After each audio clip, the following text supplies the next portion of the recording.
What is the best way to mount the diamond?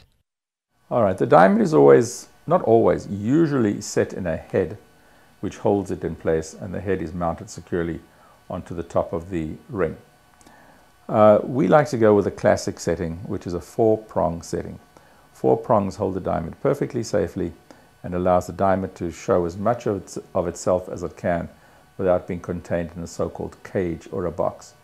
Now, there are people who ask us occasionally, are 6 prongs safer than 4? Or 8 prongs safer than 6?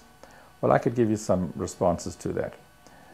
When one gets in a plane and you fly around the world, these days they have 2 engines, maybe 3.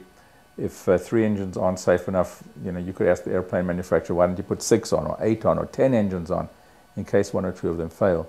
And the answer is that doesn't happen, because it's been engineered in such a way that 3 engines are perfectly safe to keep a plane in the air and get you across the Atlantic or wherever you're going. In the same way, we feel that 4 prongs do a great job.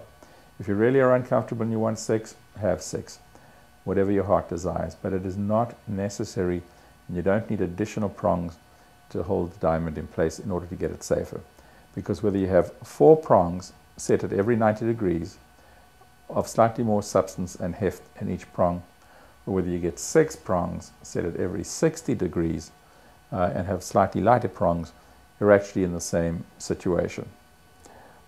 Generally, if it's a much bigger stone, a 4 carat or 5 carat, you might be able to spread 6 prongs around it without crowding the diamond out. But for your average 1 carat or 2 carat stones, I say go for a 4 prong head, because you just don't want to see so much metal and so little diamond. By the way, prong settings are just one way of doing it. You can also have the diamond held in a tension mount, where there are no prongs at all, but just tension of the metal on either side holds it in place.